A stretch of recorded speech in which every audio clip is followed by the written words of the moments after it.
सभी को मेरा नमस्कार। मैं राजेश चौधरी आप सभी का स्वागत करता हूं एक बार फिर से आपके अपने YouTube चैनल पर। तो क्लास 11 के वीडियो चल रहे हैं। अभी हम शुरू करेंगे वर्क पावर एनर्जी। साथ में सर्कुलर मोशन भी चल रही है, साथ के साथ चलती रहेगी। तो भैया वर्क पावर जो एनर्जी है, वर्क पावर एनर्जी चैप्टर का नाम क्या है? Work power energy, WPE। इसके बारे में हम विस्तार से चर्चा करेंगे। वर्क पावर एनर्जी, तो ये चैप्टर का नाम है आपके WPE, कोष्टक में ले लें WPE। अब ये जो चैप्टर है ना, ये चैप्टर मतलब फिजिक्स के लिए बहुत ही जरूरी चैप्टर है, क्योंकि जो हमने काइनेमेटिक्स में पढ़ा, जो हमने एनएलएम में पढ़ा, उनमें से मोस्ट ऑफ सवालों को तो वर्क पावर एनर्जी के थ्योरम वगैरह से कर सकता है, अगर तुझे इसके बारे में जानकारी है तो। मतलब ये बहुत ही पढ़ने लायक चीज है, और इसके अंदर कई प्रकार की चीजें ऐसी है जो तू क्या करेगा, समय के साथ सीखेगा। इंटीग्रेशन वगैरह हर प्रकार की चीजें इसके अंदर आएगी हमारे। तो इसकी चर्चा शुरू करते हैं। तो सबसे पहले हम चर्चा करेंगे वर्क की, और उसके साथ साथ चलता जाएगा, बीच में कई चीजें बताऊंगा। इसी के अंदर हमारा आएगी पोटेंशियल एनर्जी। पोटेंशियल एनर्जी पढ़ना और पढ़ना दोनों ही चैलेंजिंग काम होता है। इसकी फील नहीं आ पाती टॉपिक की, लेकिन यहाँ इसकी फील आएगी। एक बार पढ़ लोगे तो जीवन भर के लिए दिमाग में छप जाएगा। एक बहुत आपका शानदार मतलब लेवल इनहेंस हो जाएगा इस टॉपिक के माध्यम से। और पूरी काइनेमेटिक्स यहाँ चिपका देंगे हम, देखना पूरी फिजिक्स को लपेट लेंगे 11वीं की। अब देखो ध्यान से, तो सबसे पहले हेडिंग लगाओ वर्क। सबसे पहला जो टॉपिक है वो है आपके वर्क, मतलब कार्य। क्या होता है भैया कार्य? देखो, जैसे आपके पास में कोई ब्लॉक है, ये m द्रव्यमान का ब्लॉक है और इसके ऊपर F फोर्स लगा, तो कार्य को कैसे डिफाइन कराएंगे? पहले कार्य को सीखेंगे, बाद में इसको एनर्जी से रिलेट करके हम सारा पॉइंट टू पॉइंट आगे चलते जाएंगे। अभी केवल कार्य के बारे में सीख रहे हैं हम कि कार्य क्या है, कैलकुलेट कैसे करते हैं, वर्क क्या होता है, वर्क डन क्या होता है, सारी चीजें। तो ये जो फोर्स है m मास के ऊपर लगा, ये इसको आगे चलाएगा। तो जो कार्य का फॉर्मूला होगा वो होगा force into displacement. Force into displacement, लेकिन ये इसका बेसिक फॉर्मूला है बिल्कुल एकदम। मतलब इससे भी बेसिक एक और है कि अगर फोर्स अगर थीटा एंगल पर लगे तो। अब देखना ध्यान से, मान ले तेरे पास ये कोई ब्लॉक है जिसका मास है m, और ये इसके ऊपर फोर्स लग रहा है F, जो लग रहा है यहाँ पे थीटा डायरेक्शन के अंदर। तो हम जानते हैं इसके दो कंपोनेंट हो गए, F cos थीटा, ये तो F cos थीटा होगा, और ये बड़ा होगा F sin थीटा। तो ये वाला जो कंपोनेंट है F sin थीटा, ये नॉर्मल से बैलेंस हो जाएगा। याद कर, एनएलएम में पढ़ा था हमने इसमें, ये नॉर्मल से बैलेंस हो जाएगा। लेकिन ये वाला कंपोनेंट क्या करेगा? देख, नेट फोर्स कौन सी डायरेक्शन में इसके ऊपर, देख यहाँ इस पे mg लगेगा, देख mg, और ऊपर की तरफ लगेगा इस पे नॉर्मल। तो देख नॉर्मल का मान घट गया इसमें। नॉर्मल बराबर क्या होगा? Normal plus F sin theta बराबर कितना हो गया? देख mg। तो नॉर्मल कितना आया? mg minus F sin theta.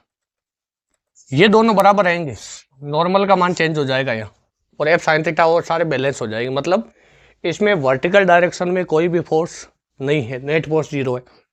केवल कौन सी डायरेक्शन में नेट फोर्स है इस पे? वो है हॉरिजॉन्टल डायरेक्शन में, F cos थीटा। मतलब ब्लॉक इधर ही चलना है। अब ये चीज तो अपने शब्दों में लिख ले, उतार ले कॉपी में। अब देखो आगे, एक चीज अगर आप ध्यान से देखो तो आपको समझ में आएगा कि जो F cos थीटा है, इसकी वजह से ये इस तरफ चलेगा। तो जो वर्क है कार्य, उसको देख कैसे डिफाइन करा गया। वर्क होता है force into displacement, force into displacement. लेकिन तुझे फोर्स कौन सा लेना है? फोर्स लेना है तुझे अलोंग द डिस्प्लेसमेंट, या in the direction of displacement, in the direction of displacement. मतलब जो डिस्प्लेसमेंट के डायरेक्शन में जो फोर्स का कंपोनेंट है वो तुझे यहाँ पे लेना है।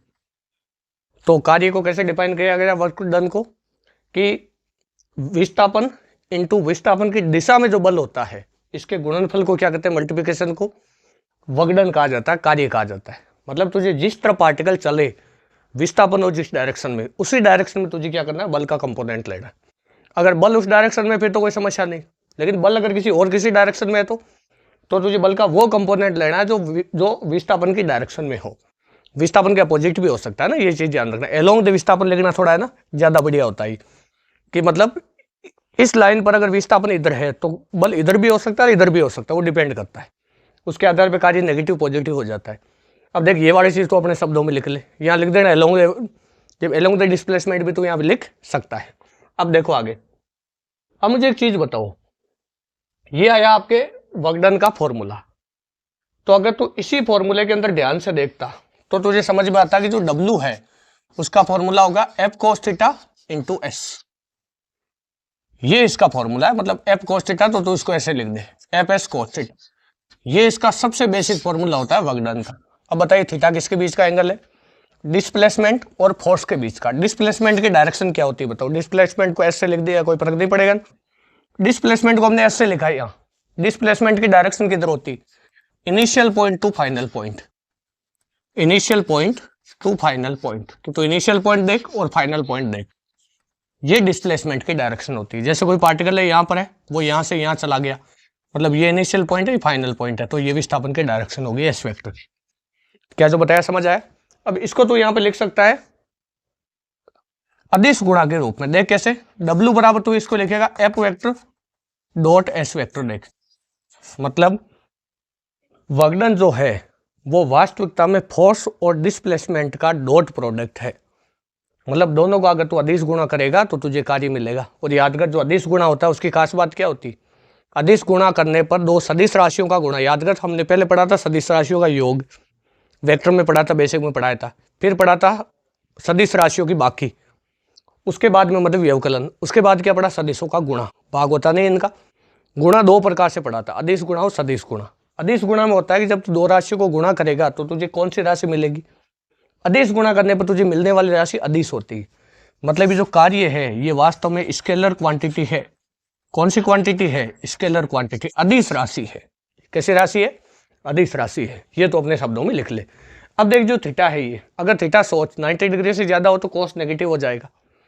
तो जो वर्कडन है, जो वर्कडन होता है किया गया कार्य, ये पॉजिटिव भी हो सकता है, नेगेटिव भी हो सकता है और जीरो भी हो सकता है। जीरो कब होगा? जब थीटा का मान 90 हो जाएगा। उस समय देख, बल और विस्थापन के बीच का जब कोण 90 डिग्री होगा उस समय कोस 90 का मान जीरो होगा, तो कार्य भी कितना हो जाना है? जीरो हो जाएगा। मतलब कार्य जीरो भी। लेकिन ये वाला क्यों काम जानते हैं, हर चीज़ जीरो हो सकती है, क्योंकि ये जीरो होने के बाद भी इसकी इंपॉर्टेंस होती है। ये तुझे आगे बताऊंगा आगे के एग्जाम्पल में। क्या जो बताया यहाँ तक पल्ले पड़ा?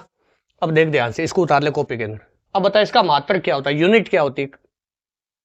वर्कडन की यूनिट की बात कर लेते हैं, कार्य की बात कर लेते हैं। कार्य की यूनिट क्या होगी बताओ? जो कार्य होता है उसका देख फॉर्मूला क्या बना? F cos theta. तो इसका जो एक मात्रक है, यूनिट जो होती है इसकी, वो होती है एक तो जूल, ये होती है एसआई में। सीजीएस में इसकी यूनिट क्या होती है? वो होती है अर्ग, है ना, अर्ग। एक जूल में जो होता है वो 10⁻7 अर्ग होता है। और याद करें, एफपीएस पद्धति में भी तुझे पढ़ाई थी, विमा वाले चैप्टर में जाके चेक कर लेना। तो यूनिट एंड डायमेंशन में जाके चेक करना है। क्या लिखाई थी याद करो? फुट पाउंडल होती है, याद कर। पाउंडल फोर्स का मात्रक होता है पीएस में, और फुट होता है पीएस में दूरी का मात्रक या विस्थापन का मात्रक होता है। तो एक जूल बराबर 10⁻7 अर्ग होता है, तो उसको फुट पाउंडल में भी निकाल सकता है, कोई मनाही नहीं। ये कार्य के हो गए मात्रक। विमा तो जानता ही, M1 L2 T-2 निकालने की जरूरत नहीं, याद करने के लिए बताया था। बहुत बेसिक है और बहुत काम की है। अब एक मात्रक यहाँ पे और आता है, और वो मात्रक है यहाँ पे तेरा ग्रेविटेशनल यूनिट। उस मात्रक को क्या कहा जाता है? Gravitational unit. तो अगर ये नहीं भी पड़ेगा तो भी कोई फर्क नहीं पड़ेगा, बहुत भयंकर काम का नहीं। ग्रेविटेशनल यूनिट क्या होती है कि मतलब ग्रेविटेशनल फोर्स के द्वारा तो किसी भी पार्टिकल को 1 मीटर दूरी चलाए, उस दौरान जो कार्य होगा, उस दौरान जो कार्य का जो मान आएगा वो होगा इसका ग्रेविटेशनल मात्रक। जैसे तो इसको ऐसे समझ कि कोई पार्टिकल है जिसका मास m है, इसको तो ग्रेविटी में गिरने दे, तो फोर्स कितना लगा? mg। इसको तुझे कितना गिराना है? इसको तुझे गिराना है 1 मीटर। अगर तू 1 मीटर गिराएगा तो वर्कडन क्या आएगा बता? तो वर्कडन आएगा फोर्स इंटू डिस्प्लेसमेंट। थीटा 0 हो गया, कोस 0 का मान 1, तो ये हुआ mg इंटू 1। m का मान तुझे लेना 1 kg, 1 kg का पार्टिकल लेना है, तो 1 kg हो गया। तो देख कितना हुआ? W बराबर 1 इंटू 9.8 इंटू 1, तो W बराबर 9.8 जूल। मतलब जो 1 ग्रेविटेशनल यूनिट होता है उसका मान होता है 9.8 जूल। ये तो याद रख लेना अपने शब्दों में, है ना। जैसे भी लिखना चाहो लिख लो, उतार लो कॉपी के अंदर ही। तो ये हो गई चर्चा वर्कडन की। किसकी चर्चा हो गई? वर्कडन की। वीडियो को पॉज करके उतार लेना। आगे आइए।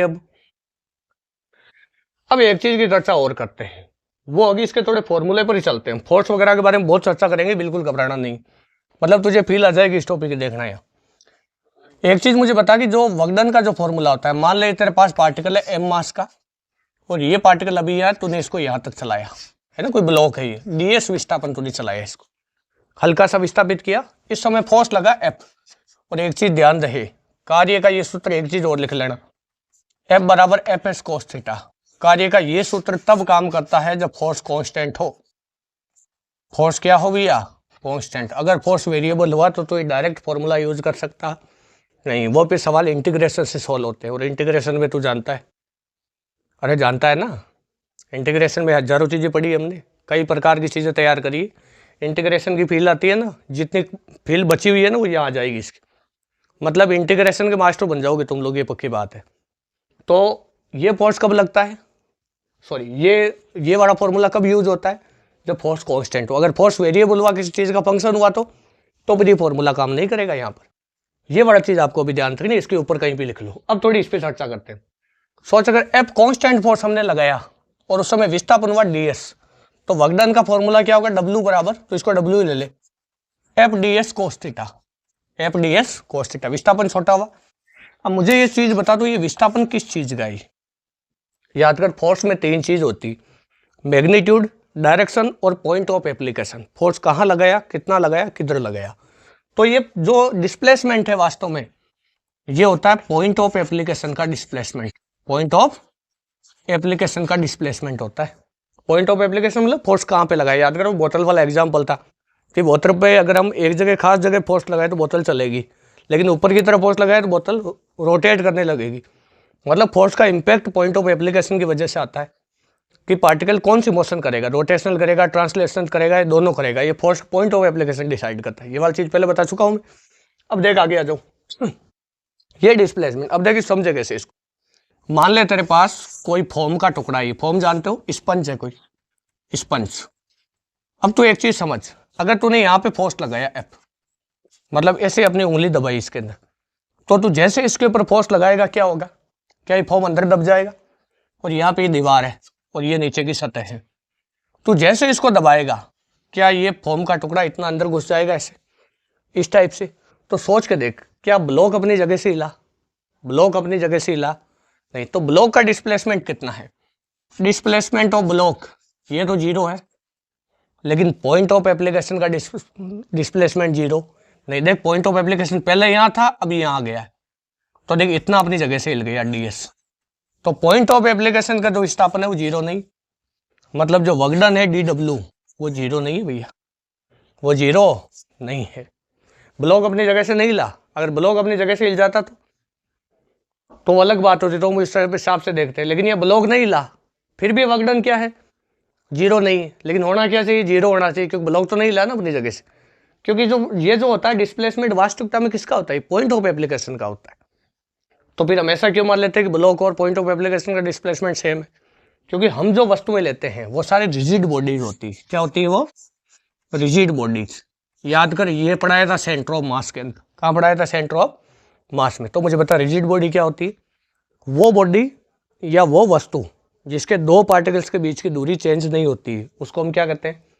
रिजिड बॉडी कहते हैं। और याद कर, ये भी बताया था, रिजिड बॉडी के लिए अगर तू एक पार्टिकल पे बैठ के किसी दूसरे पार्टिकल की मोशन को ऑब्जर्व करे तो वो या तो क्या होगी, वो पार्टिकल रेस्ट पर होगा या सर्कुलर करेगा। 2 ही पॉसिबिलिटी है, उसके अलावा तीसरी कोई पॉसिबिलिटी मौजूद नहीं। क्या ये सारी चीज़ें सेंटर ऑफ मास में पढ़ाई हुई है? तो चाहे तो उसमें भी 2-3 लाइन पढ़ सकता है ऊपर वाली ये वाली चीज।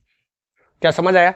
तो क्या होता क्या है कि रिजिड बॉडी के अंदर 2 पार्टिकल्स के बीच की दूरी चेंज होती नहीं। इसलिए हम क्या करते हैं, क्योंकि हम जानते हैं अगर मैं यहाँ फोर्स लगाऊंगा तो 2 पार्टिकल के बीच की दूरी नहीं बदल सकती।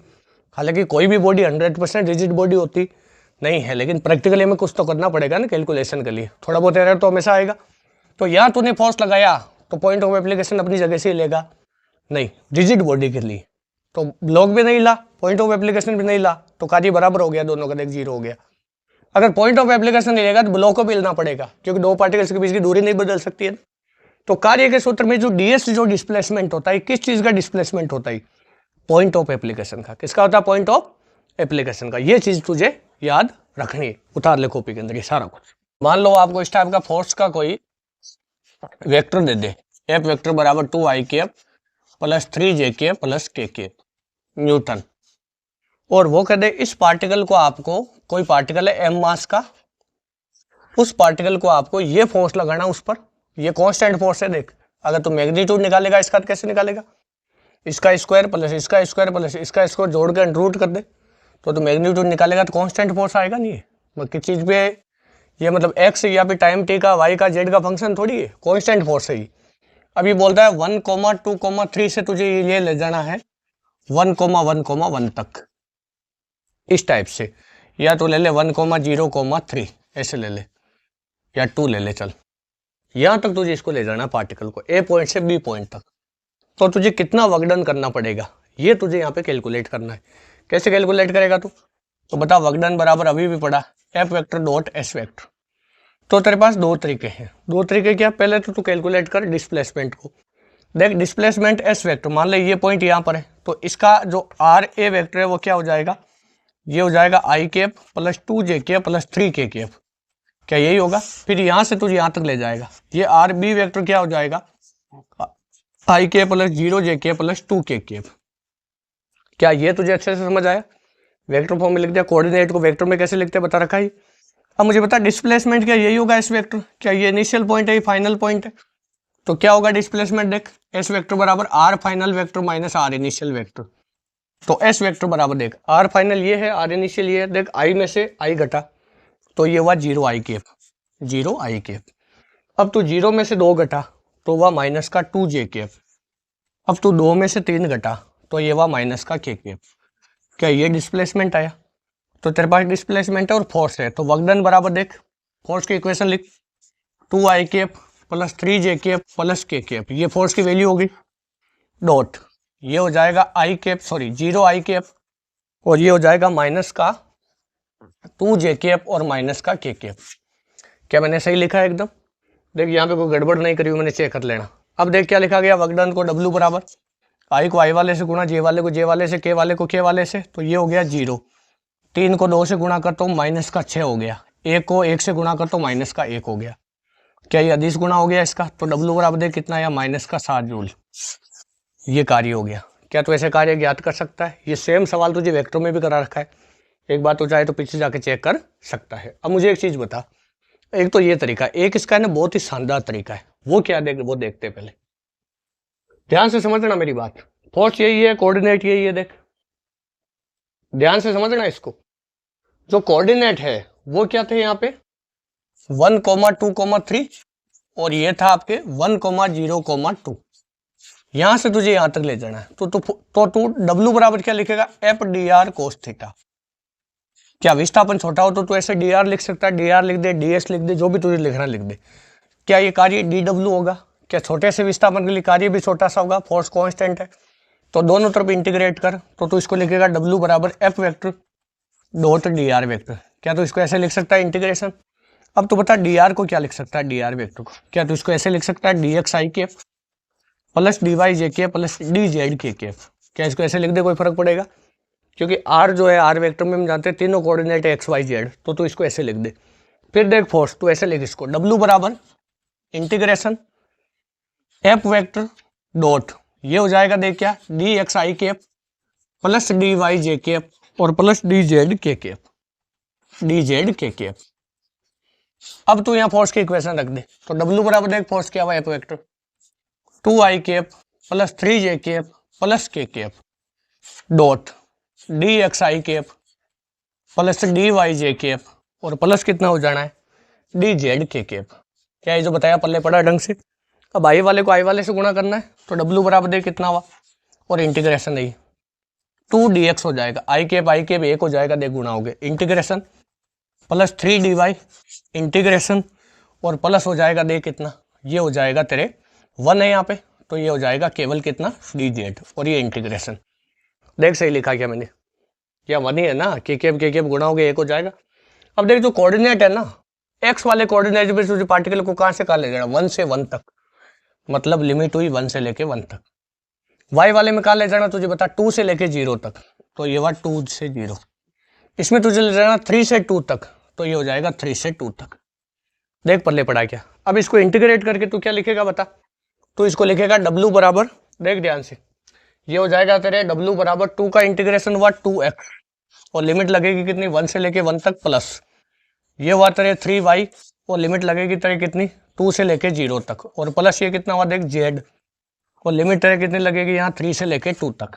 अब तो इसको क्या लिखेगा w बराबर बता, देख ध्यान से, ये हो जाएगा तेरे 2 1 - 1 और प्लस हो जाएगा 3, और ये हो जाएगा तेरे 0 - 2, और देख ये कितना हो जाएगा, ये हो जाएगा 2 - 3, upper limit minus lower limit होता है ना, तो देख w बराबर कितना आया, ये तो हो गया 0, ये हुआ -6 और ये हुआ तेरे -1, तो w बराबर -7 जूल। ये बहुत ही शानदार तरीका है कार्य निकालने का, इस तरीके को तू याद कर ले, ये तरीका सबसे काम का है। ये तुझे भले ही अभी देखने पे ऐसा लगा हुआ है कि सर ये वाला तरीका मुश्किल, लेकिन मुश्किल नहीं, बहुत अच्छा तरीका है, तू इस पे अपने पकड़ बना ले। जब भी तुझे कार्य निकालना कोई भी फोर्स इस फॉर्मेट में रखो, अब फोर्स XYZ का फंक्शन दे देना तो भी तेरे लिए बहुत ईजी हो जाएगा कार्य कैलकुलेट करना।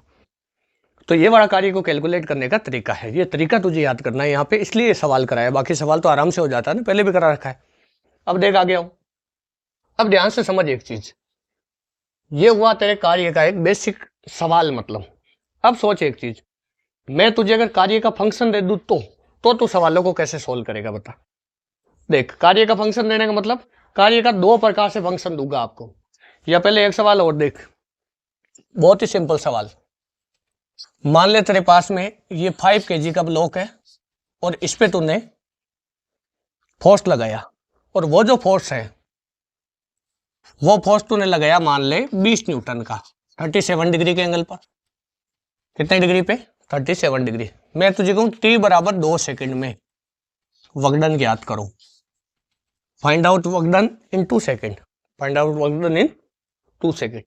कैसे करोगे बताओ, 2 मिनट के लिए वीडियो को पॉज करो, सोचो देखें, आप ऐसे भी सॉल्व कर सकते हो इसको। क्या समस्या आ रही है तेरे सामने, फोर्स तुझे पता है, फोर्स कितना हो जाएगा बता, क्या ये कंपोनेंट लेना है ना, तो 20 cos 37, cos 37 का मान बोल, 20 × 4/5, तो कितना 16 न्यूटन हो गया ना, कितना हो भैया 16 न्यूटन। फोर्स तुझे पता है, फोर्स कांस्टेंट है, मतलब तू कार्य का डायरेक्ट सूत्र लगा सकता है। तुझे डिस्प्लेसमेंट नहीं पता है, तो अगर तू डिस्प्लेसमेंट निकाल ले तो क्या आराम से हो जाना है। अब मुझे बता पार्टिकल को चला कौन सा फोर्स रहा है, 20 रहा है कि 100, या फिर ये वाला चला रहा है 16, ये 16 होगा, ये 12 होगा, 12 नॉर्मल हो जाएगा, नॉर्मल में जुड़ जाएगा, घट जाएगा वो। क्या ये 16 न्यूटन वाला फोर्स ही है जो ब्लॉक को चला रहा है। तो अगर ये चला रहा है तो इसके आधार पे क्या फोर्स कांस्टेंट है, फोर्स कांस्टेंट है तो त्वरण निकाले। देख त्वरण कैसे आएगा, F बराबर ma होता है, तो F बराबर F/m हो जाएगा। अब बता F कितना लेगा, 16 ही तो लेगा तू, और मास कितना है 5 kg। एक काम का 4 ले ले ताकि डेटा थोड़ा अच्छा है, 4 kg ले ले, तो 4 ले लिया तूने, तो क्या ये 4 चौक 16 हो जाएगा, मतलब 4 मीटर पर सेकंड स्क्वायर। 4 मीटर पर सेकंड, क्या ये कांस्टेंट एक्सेलरेशन है, और याद कर एक्सेलरेशन कांस्टेंट है तो गति के समीकरण लगा सकता है। तो बता क्या होगा, S बराबर ut + ½ ऑफ at²। अब मैंने तुझे ये भी दे दिया कि प्रारंभिक वेग इसका 0 था, जब फोर्स लगाया उस दौरान इस ब्लॉक ने रेस्ट से चलना शुरू करा, फोर्स लगाने के बाद ये ब्लॉक यहाँ पे क्या किया, रवाना हुआ, मतलब पहले से नहीं चल रहा था, ऐसा समझ। अब बता S बराबर कितना हुआ, u का मान 0 थी, 0 1/2 एक्सेलरेशन बोल 4, टाइम बोल 2 का स्क्वायर, तो S बराबर कितना हुआ रे, 2 से 2 कट गया, 4 दूनी 8 मीटर। ये आया तेरे पास डिस्प्लेसमेंट। अगर तेरे पास डिस्प्लेसमेंट है, क्या है भैया डिस्प्लेसमेंट, और फोर्स है, क्या तो वक्र निकाल सकता है। बता W बराबर कितना हुआ Fs। अब की बार Fs cos थीटा थोड़ी लिखेगा तू, फोर्स पहले ले चुका है ना तू 16, तो क्या होगा बता 16, ये F cos थीटा कब लिखता तू, जब तू फोर्स को 20 कंसिडर करता। अरे पहले सल्टा दिया ना इसको, तो यह बता कितना होगा 16 × 8, अब ये जूल हो गया। यही आंसर है, कैलकुलेट करके लिख ले, बस खत्म खेला। देख बढ़िया सवाल है या नहीं, इसको अपने कॉपी में कर ले। अब देखो आ गया हूं, अब तुझे अगर कभी ऐसा दे दे, ये तो चर्चा थी सारी कांस्टेंट फोर्स की, किसकी चर्चा थी, कांस्टेंट की। अब थोड़ा वेरिएबल फोर्स की चर्चा करते हैं, और फिर हम कार्य निकालेंगे नॉर्मल और फ्रिक्शन का, उसके सवालों पर भी हम आएंगे। तो सबसे पहले देख, मैं तुझे कहूं ये m मास का कोई पार्टिकल है, इसके ऊपर जो फोर्स लगा, ये फोर्स का ये तुझे ये रखा function 2x + 2 Newton, 2x + 2 Newton. मैं तुझे कहूं x बराबर 2 मीटर तक, x बराबर 2 मीटर तक वक्र ज्ञात करो। पार्टिकल को कितना चलाना है तुझे, 2 मीटर चलाना है, उस समय तुझे वक्र निकालना है। तो बता कैसे करेगा तू। अब मान ले तुझे पार्टिकल को तो 2 मीटर तक यहां ले जाता है, ये दूरी 2 मीटर है, तो तुझे एक बात तो पक्का पता है कि भैया जो फोर्स है वो 2x + 2 है, मतलब ये फोर्स वेरिएबल है। अगर ये फोर्स वेरिएबल है मतलब जैसे तू पार्टिकल को यहां से आगे चलाएगा, मान ले एक्स का मान बढ़ के 0.1 हुआ तो कुछ फोर्स की वैल्यू आएगी एक्स रखेगा तो, फिर एक्स का मान 0.2 हुआ, 0.3 हुआ, 0.4 हुआ, 1 मीटर हुआ, 2 मीटर हुआ। मतलब यहां से लेके यहां तक फोर्स की वैल्यू लगातार चेंज हो रही है। फोर्स वेरिएबल है, समझ तो आता नहीं ये चीज। फोर्स वेरिएबल है मतलब यहां से लेके यहां तक एक्स के हजारों मान हो सकते हैं, तो फोर्स के भी तो हजारों मान हो सकते हैं ना। तो कार्य का सूत्र कैसे यूज करेगा बता, एफ एस कोस थीटा। यहाँ थीटा का मान 0 हो गया तो कोस 0 का मान 1 हो गया, डब्ल्यू बराबर एफ एस है। सिंपल याद रखो, ध्यान से समझ इसको। क्या तू कार्य का सूत्र ये लगा सकता है? क्यों नहीं लगा सकता ये सूत्र? क्योंकि जो फोर्स है वो वेरिएबल है, हर दूरी हर एक्स के मान पर फोर्स का मान चेंज हो जाएगा। तो तू जो एक्स ले उस एक्स पर भी तुझे फोर्स लेना है। तो याद कर, इंटीग्रेशन का तरीका बताया था, इसके 4 टुकड़े कर ले, 6 टुकड़े कर ले, 8 टुकड़े कर ले। लेकिन इंटीग्रेशन क्या करता है, इस बात के अनंत टुकड़े करता है, अनंत टुकड़े करके सबको जोड़ देता है। मतलब हर बार एक टुकड़ा लेगा, उसके लिए फोर्स लेगा, वो उसका मान कैलकुलेट करेगा। इंटीग्रेशन से वही आना जिसमें हमें हजारों साल लग सकते हैं। क्या ये पीछे इंटीग्रेशन में बताया हुआ है? आजा इंटीग्रेशन का तरीका बता, क्या है बता। ये बड़ा थीटा का मान तो 0 हो गया, इसको छोड़ दे। अब देख, मान ले पहले पार्टिकल यहाँ पर है, या एक्स का मान 0 है और यहाँ 2 मीटर है। यहाँ कितना है? 2 मीटर। तो कहीं बीच में जा और बीच में जाके एक्स दूरी पर इस समय तुझे पता है फोर्स एफ है। कितना है फोर्स? एफ। फिर पार्टिकल को हल्का सा चला, कितना चलाना है तुझे? केवल dx। केवल तुझे कितना चलाना है? dx। और dx इज गोइंग टू 0 है, dx इज गोइंग टू 0। मतलब तू एफ को x से x प्लस dx के बीच में, x से x प्लस dx के बीच में तो फोर्स को कांस्टेंट मान सकता है। क्या मान सकता है? कांस्टेंट माना जा सकता है। ये इंटीग्रेशन का तरीका है भैया, जो हम बचपन से पढ़ते आ रहे हैं। नर्सरी में पढ़ा था ना इंटीग्रेशन, है वही इंटीग्रेशन है। तो x से x प्लस dx के मध्य फोर्स को कांस्टेंट माना जा सकता है। तो पार्टिकल को तूने चलाया कितना? dx चलाया। कितना चलाया? dx। तो देख, जो x के ऊपर, मतलब यहाँ तो x कितना हुआ? x। लेकिन यहाँ कितना हुआ इस लाइन पर, आगे वाली लाइन पर? x plus dx। लेकिन dx इतना छोटा कि फोर्स में कोई चेंज आया। मतलब तूने पार्टिकल को dx चलाया है और dx is going to 0। dx चलाने पर फोर्स कितना हुआ? 2x प्लस 2, क्योंकि हमने x ही ले लिया है। तो कार्य क्या लिखा जाएगा? w, dw। मतलब पार्टिकल को तूने dx से चलाया, 0 से 2 मीटर नहीं चलाया। कितना चलाया? केवल dx। तो कितना होगा dw बराबर? देख, फोर्स तो f और डिस्प्लेसमेंट हुआ dx। cos 0 का मान 1 ही। अब तुझे अगर नेट निकालना है तो तू क्या करेगा? दोनों तरफ इंटीग्रेट करेगा। तो ये तो हो जाएगा w, f का बोल 2x प्लस 2 डॉट कितना हो गया? dx। इंटीग्रेशन लिमिट बोल 0 से 2। सोच लिमिट कैसे लगाएगा इंटीग्रेशन में, सिखा रखी। पहला अल्पांश कहाँ लेगा तू? यहाँ पर। तो x का मान कितना होगा? समाकलन किसके सापेक्ष हो रहा है? x के सापेक्ष। तो लिमिट किसकी लगाएगा तू? x की। तो यहाँ देखिए x का पहला मान कितना हो जाएगा? 0। लास्ट वाला अल्पांश पे x का मान 2 मीटर, 0 से 2 मीटर। अब इंटीग्रेशन ऑटोमेटिक जोड़ देगा। जो कार्य हमें हजारों सालों में करना पड़ता है ना, वो ये फटाक से करके तुझे दे देगा। तो देख w बराबर कितना आया? 2x प्लस 2 है ना। तो क्या होगा इंटीग्रेशन इसका? 2x स्क्वायर बाई 2 प्लस 2 का हो गया 2x, और लिमिट लगी 0 से लेके 2 तक। सही लिखा ना। तो w बराबर देख, 2 ने 2 को मार डाला तो ये हुआ 4 प्लस 4 माइनस 0 माइनस 0। तो w बराबर 8 joule. This is the work done. देख समझ आएगा अच्छे से, या तोते उड़ गए तुम लोगों के? मुझे लग रहा है तोते उड़ गए। अच्छा सवाल है ये, पढ़ने लायक चीज है। पल्ले पढ़ा जो बताया। क्या इंटीग्रेशन में बहुत सारी चर्चाएं हो चुकी है। ये मैंने कहा इंटीग्रेशन वाले बढ़िया सवाल होते हैं फिजिक्स में। अब देख आ गया, वो तू जानता है ये इंटीग्रेशन को, तो है ना, हम उधेड़ के रख सकते हैं। कितना ही कैसा ही टफ सवाल हो, अगर इंटीग्रेशन की तुझे फील आती है ना, तो तुझे ही एडवांस लेवल का कोई भी सवाल में नहीं अटकेगा। ये पक्की बात है। ये सबसे मुश्किल सेगमेंट है, तो इस पर अपनी पकड़ बना ले, तेरी फिजिक्स अच्छी हो जाएगी पूरी। अब देखो आ गया हूं। अगर आपका बेसिक अच्छा हो और इस टाइप की चीजें इंटीग्रेशन बेसिक में डालना होता वास्तव में। अब देख आ गया। अब मैं तुझे ऐसा करूं कि मैं तुझे एक ब्लॉक दूं m मास का, और मैं तुझे कहूं इसके ऊपर फोर्स लगा, लेकिन वो फोर्स x का नहीं, टाइम का फंक्शन है। किसका फंक्शन है? टाइम का। तो मैं तुझे कहूं कार्य निकाल तू, तुझे वर्क डन निकालना है as a function of time t।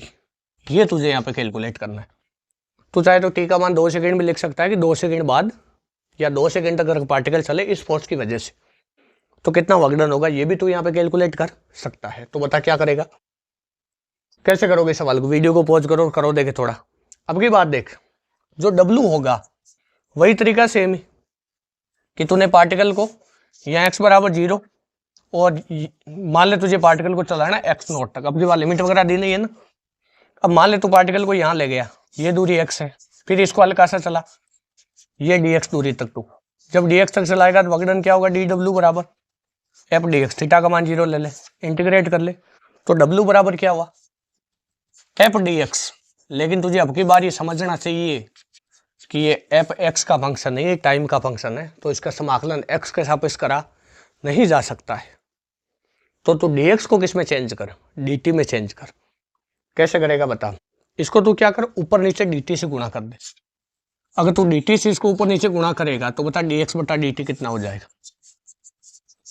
ft v dt का इंटीग्रेशन। अगर तू v निकाल पाए और ft तुझे पता है तो क्या इंटीग्रेट करके वर्कडन आ जाएगा। बता v कैसे आएगा, देख फोर्स दिया तुझे, पार्टिकल का मास m है, f बराबर कितना है 2t स्क्वायर, तो ma बराबर 2t स्क्वायर, तो a बराबर 2t स्क्वायर बाई m। देख 80 फंक्शन तुझे पता है, याद कर 80 फंक्शन से तो vt xt av vx कोई फंक्शन निकाल सकता है। क्या ये काइनेमेटिक्स में सब कुछ पढ़ाया हुआ है।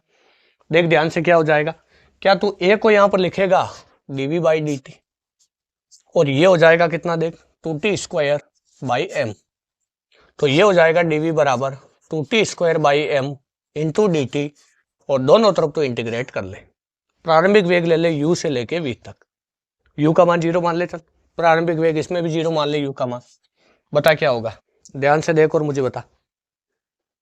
देख ये हो जाएगा dv का तो v और ये हो जाएगी upper limit minus lower limit. u का मान मैंने 0 मान लिया, देख u का मान क्या मान लिया 0, फिर बराबर देख ये हो जाएगा 2t स्क्वायर का बोल इंटीग्रेशन t क्यूब बाई 3 और ये हो गया m। लिया लिमिट लगा दी 0 से लेके t टाइम तक की बात हो रही है हमारी, 0 से लेके जो t का फंक्शन निकालना तो लिमिट हो जाएगी 0 से लेके t तक। अब देखिए क्या होगा, v बराबर देख ये 2t क्यूब और ये हुआ 3m।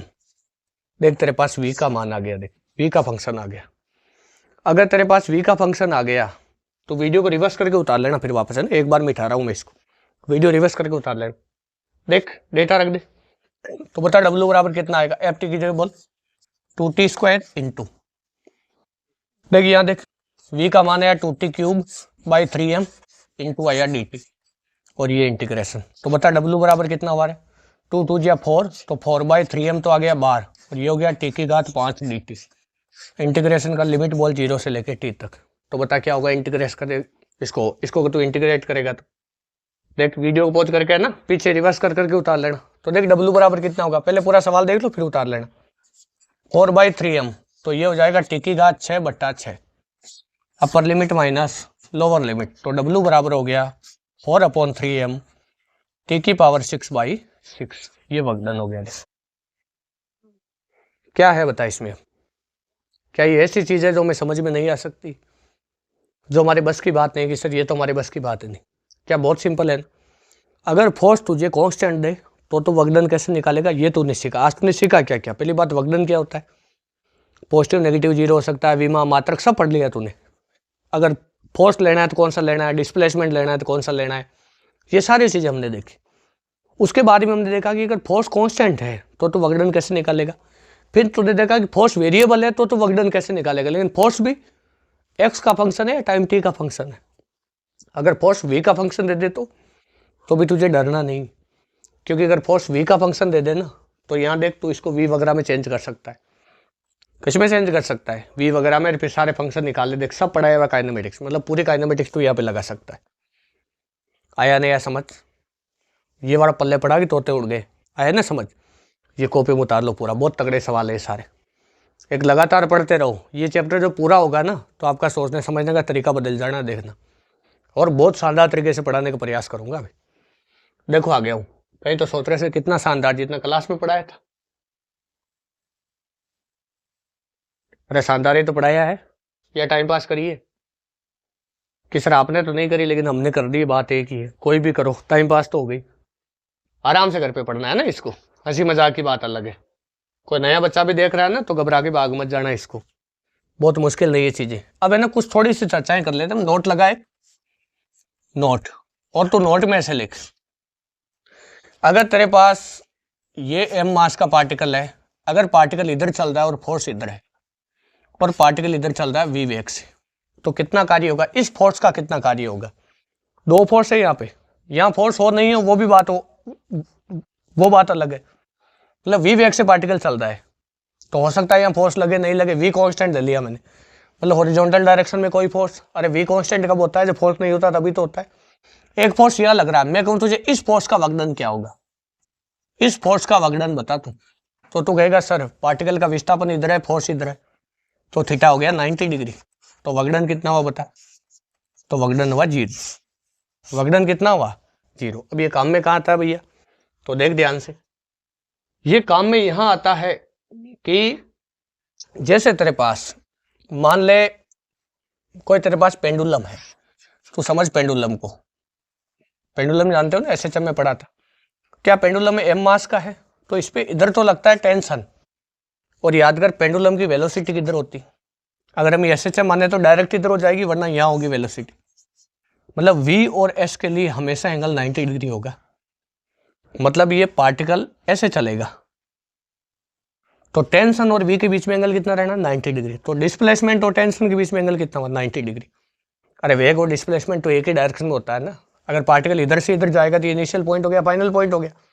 तो टेंशन और v के बीच में ऑलवेज कितना एंगल देता है पेंडुलम के लिए 90 डिग्री, तो अगर थीटा 90 है तो वगडन बाई टेंशन कितना होगा 0। अब यहाँ एक चीज ध्यान रखना, वगडन बाई टेंशन, टेंशन के द्वारा किया गया कार्य 0 है या। अगर कोई कहे कि सर मुझे mg का निकालना है, तो देख mg तो ऐसे लगेगा नीचे, क्या इसका भी कार्य 0 होगा क्या, इसका नहीं होगा भैया कार्य 0, क्योंकि इसके दो कंपोनेंट होंगे याद कर, ये अगर एंगल थीटा है ना तो ये भी थीटा है, तो ये mg cos थीटा और ये mg sin थीटा। अरे तभी तो काइनेटिक एनर्जी चेंज होती रहती है इसकी, कभी काइनेटिक एनर्जी बढ़ती है, कभी घटती है, कभी मैक्सिमम होती है, पोटेंशियल एनर्जी बढ़ती है घटती है, क्योंकि mg के द्वारा work done, work done by mg is not equal to 0, लेकिन work done by tension equals to 0। Tension का वगडन 0 होगा, mg का वगडन 0 होगा नहीं। इसके बारे में भी आगे भी और चर्चाएं करेंगे हम। ये तो नोट में लिखता जा सारी चीजें, क्या लिख लिया। अब देख आ गया, मान ले हमारा चंद्रमा पृथ्वी के चारों तरफ वर्ताकार कक्षा में चक्कर काटता है, हालांकि याद कर मैंने बताया था सारे सेंटर ऑफ मास के चक्कर काटते। याद है तुझे बाइनरी सिस्टम पढ़ाया था, ग्रेविटेशनल वाले, ग्रेविटी वाले चैप्टर में बाइनरी सिस्टम पढ़ा था ना, हाँ वो याद रखना। अर्थ है हमारी और ये हमारा मून, और ये इसके अर्थ के चारों तरफ मून घूम रहा है।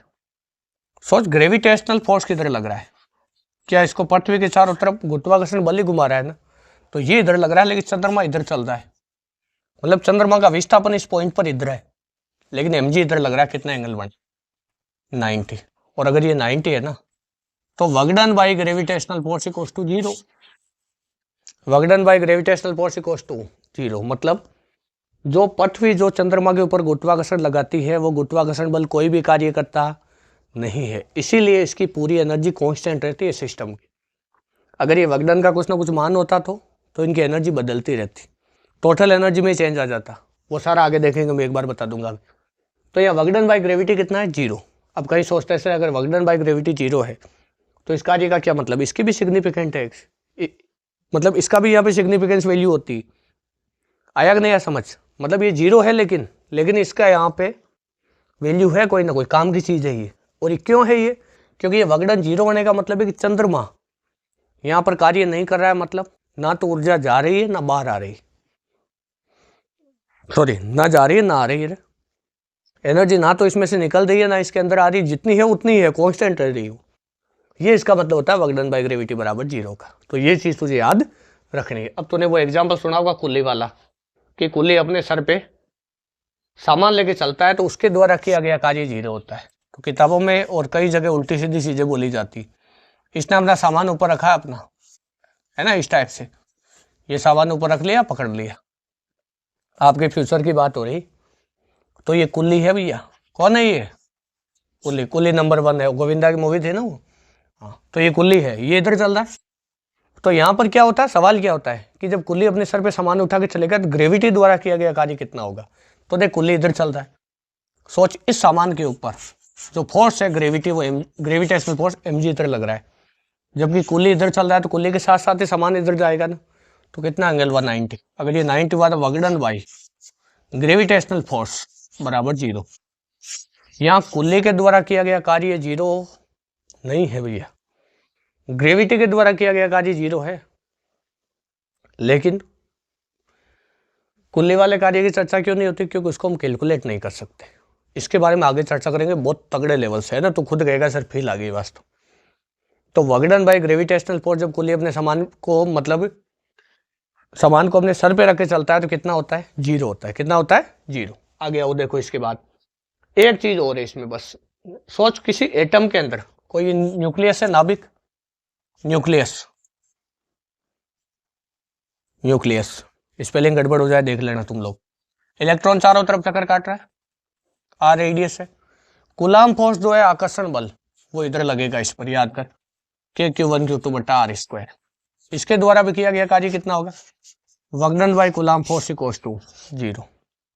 बस खेला खत्म। ये सारा कुछ कॉपी में उतार ले, बाकी की चर्चा कल की क्लास में करेंगे। आज के लिए इतना ही बहुत है। वीडियो को देखने के लिए आपका बहुत बहुत धन्यवाद।